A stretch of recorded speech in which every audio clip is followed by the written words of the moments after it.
ꯐꯖꯗ꯭ꯔꯥ ꯑꯁꯤ ꯄꯥꯝꯃꯦ ꯀꯥꯏꯅ ꯂꯥꯛꯑꯣ ꯐꯖꯩꯌꯦ ꯌꯥꯝꯅ ꯆꯄꯜꯁꯨ ꯌꯥꯎꯋꯦ ꯑꯧ ꯑꯩꯅ ꯌꯥꯝ ꯄꯥꯝꯕꯅꯦ ꯁꯤꯒꯨꯝꯕꯁꯦ ꯍꯧꯖꯤꯛ ꯍꯧꯖꯤꯛ ꯁꯤ ꯌꯥꯝ ꯅꯨꯡꯁꯤꯌꯦ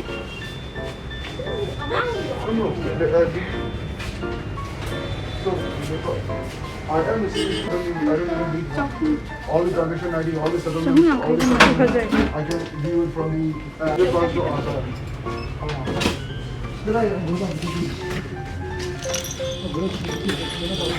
Cream. Yes. Anh em sẵn hình một bột.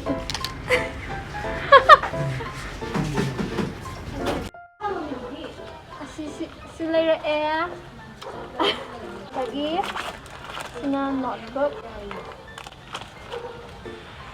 Lagi. Sina pen. Sina eyeliner. Ada kaya na di ba sila utro? Pina dumdum gila bi bana ina ma phone yam met pagi met na ba. Pa chani tu ne kha kira ga lerak pa ne ba ko ma. Nungdang no ba pa ta me alai ba. Adugi si wana me sang tawai. Akong ba ni da. Si ka maming kay kauza do. Adugi do ka brick game do da. Kamay sana ba no ka ora da. Kamay sana no. On. Tip.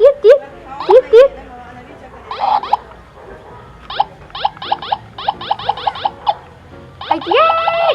Ayan. Sumana, brick game do. Sana zara sa ni mahuran lagi. Ado.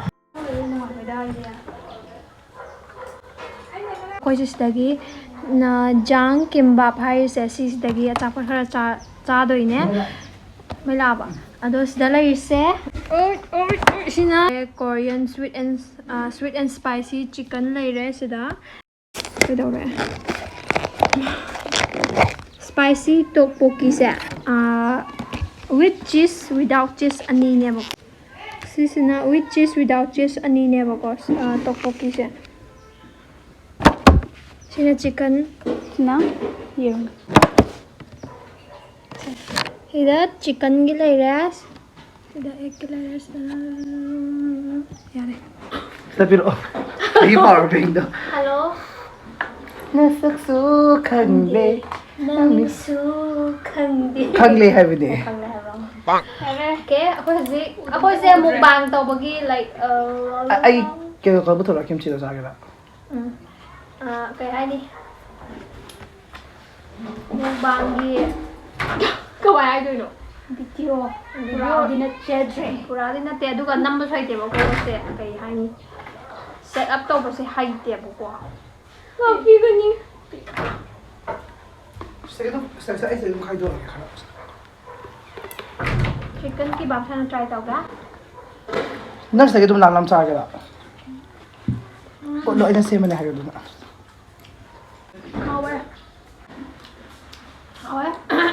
Sila na side dish oy na ruhi na semba kimchi le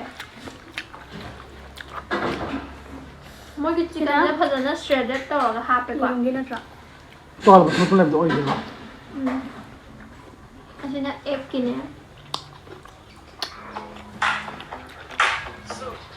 Ami kan ay kan sa Ado mo gise Instagram page su lai bene ba ko ado Instagram page adum follow tawraga Instagram page su da ge dum Changaga dum order tawbiyo phone number su hapcharamge aduga mo gise howdri ba ko thabak se Monday dagi howdoine ba that 6 September si Monday dagi howdoine ba ko adu Monday dagi dum order ho tawba yarani adu manga dum ngasi dagi dum pre order tawbiro aduga mo gise 6 dagi that 6 dagi hawraga that 12 ho have the first week si free delivery oigani 알았지? 고양이 사포 짜라면 알았지? Ay to si ba.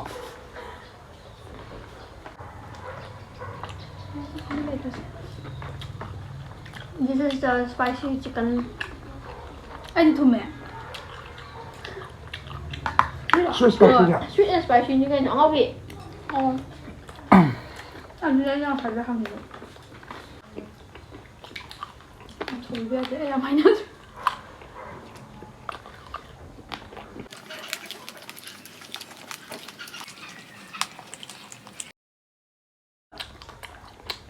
Kaya i제 고추장에 깨네. Tôi bay cái kim bắp với hào này. Ơi.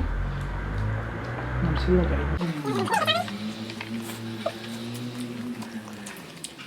Ito daw mukbang dami ba kuya ka. Thì hầu ấy. Tóm lên, đấy là cho đi. Nằm xinh rồi.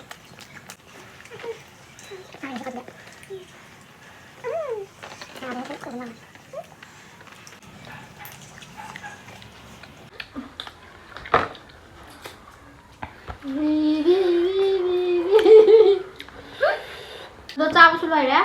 Anh tôi mua bằng dưới nằm bên đây thì có thể xuống. Vlog ama nang bahay tayo kon. Ay bang kun jalan bandan niya tiba. Ano may amsu sige jan kimbap hay bas lagi. Order to biyo.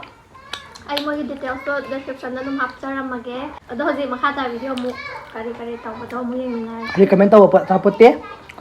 Masti and Kimbap. kimbap kasi ka. Chicken kimbap is very tasty. Tasty. Simple to ay ko. So tasty.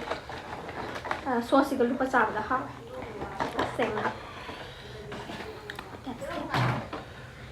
Let's cut the video. Oh, nang adu umpay begini ay na adu gi substitute ama lay ay nang aside. Kaya. Nang ado dong pai man bagi. Nami so ko ni kan. Kay kayaw gi yang hona adu. 아마가리 농아이지 거의 문도지 그래 차가래 부다버네 이놈아 Hang tuwa kay kayaw gi mo. 시까리 가려미는 앙앙아라 앙오라 안 따라미도 Kanina. Kay no man kasu kaya ma.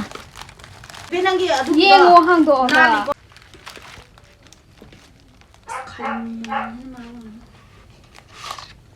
What is this? 아니지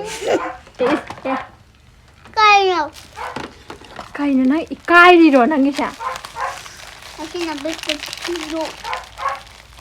비스킷도 따오르마 아래도 가요 괜찮은 거니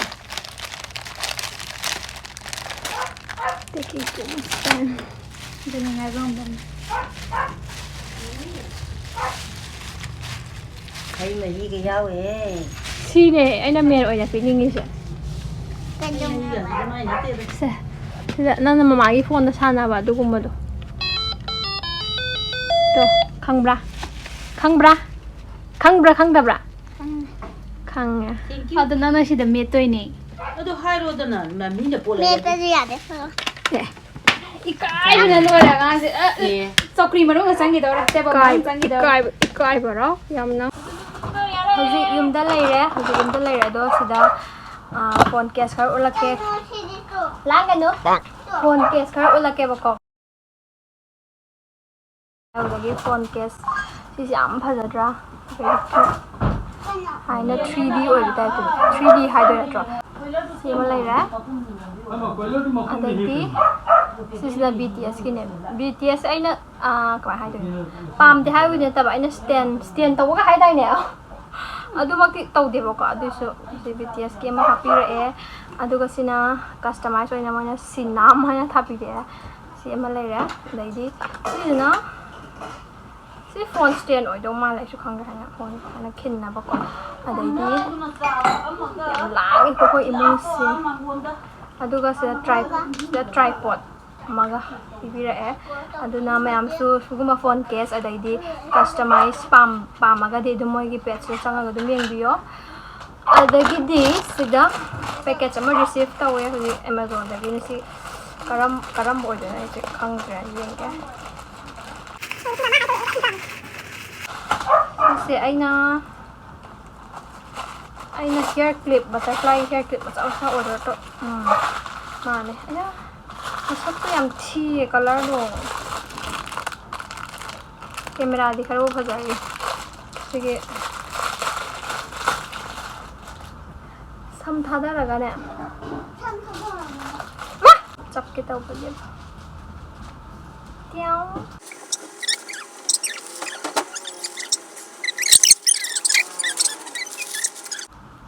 야, 내 시작으로.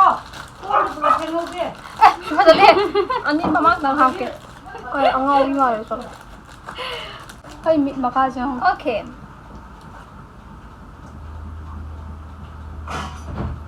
Cute có mẹ. Sumaya ay na Instagram photo mo uhi ba neba ko. Moy makeup tawraga aduday ay siya inspired tawre haide ko. Amazon sange haide ko. Order to bune ko. And then today I received it and I put it on my hair and not so much photo. Okay, hoji matina ba ni bat bomb sem ke taw ba neba ko. Ado bat bomb do foaming oy bidi nate foaming bubble ka bidi nate hadi bubble ka na ba foaming ka na ba kaino do di pot to di hap to wat li ba ko dum chumnagi fish to ba do fizzy oy ba da adu do macha macha khara sem ge taw bane adu sem bu di ularo yang white chile adu na adum sem ba loi ra ulak ke phajana adu ga result to yeng na si adu ho sem ki sorry I look like Tarzan. Bat bomb sem loi ma chap tu sem mane ba ko martinai bani na mold bat bomb gi mold like tri ba engon da chaw amu di le do chaw di sem ro ngasi mold like tri ba ko adu gi ma cha oi sem mane si mold si sugar scoop tong na ba spoon do adu da hapa ga press taw ne ba ko khut na adu si da lai re tara 12 14 rupees hai ba ko adu si ani se sine ado thadaraga result ulake haziki di chak cha hi ge koi chicken jagani ngasidi 시무단 라이브라. 아도 하면 티. si wata na tadi kaya 목숨 나게 하네. like adu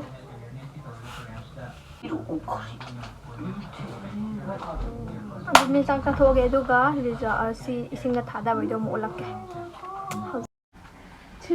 asida try tauge ida sing sida lai re hako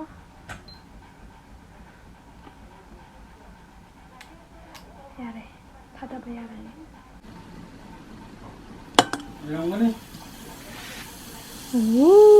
size ko kaino ne ba foaming bubble thok pa jata na te ba sidi chumnagi fish freezing haidora freezing bat bomb ne ba ko bubble thok pa foaming to ba su semakhi gani semakke haiba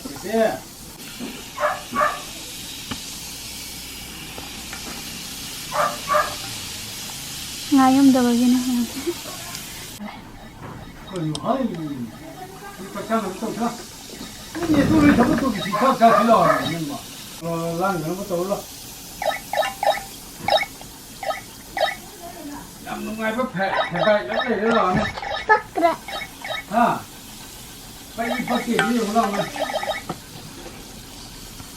kanino khotli de bo khote pai mình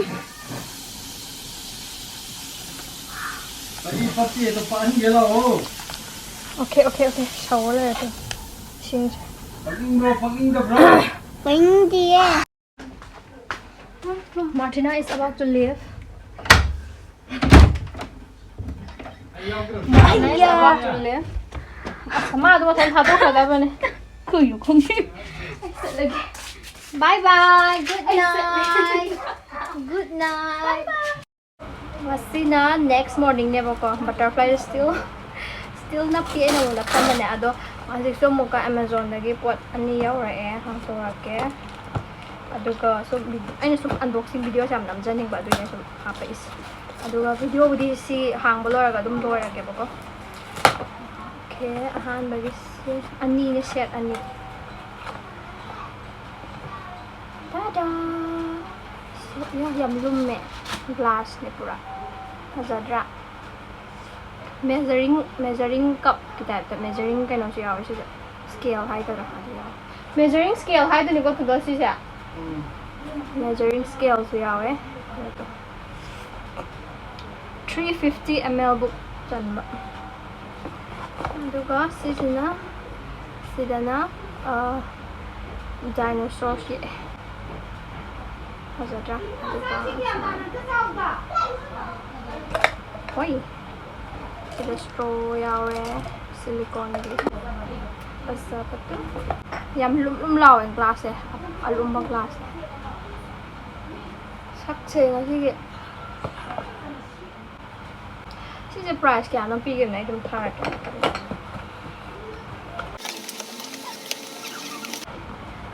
silaya aduga mathangi se su set ani gi kaino glass gi kaino ni amma aina acho size lo ne se hang ya dre moi Korean sing naga tongwa Korean sing naga ayukta ga yogurt ka granola adagi oats kuma fruits kai kai sila mix tower chaw do sa Kya pige do? bigilay bani Kya pige? sisira ani sila kya pige bile ai su ka sai da loi tharak cartoon gi makupai Tang mo hong ba? Lupa. set ani ne sisu Azatra size yenga lai da ya de ba kwa sigi size se haina moi size bi bane ba diameter do of the get all khala lai bane ba ina Azatra ai hore ai se yogurt cha ba di hai te ba kwa adu bo tam ga ni Yogurt how?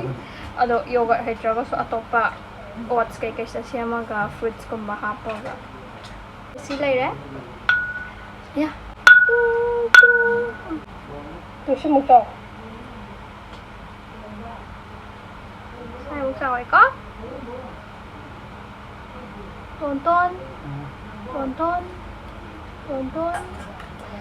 Nungai. Mga ngayon sa video ato nga si video sa lulo sa lagi may nungai berarti like subscribe tobira mo aduga comment Si Matrix wala aduga siguro. matang video ito mong na si bye bye Ito sakto.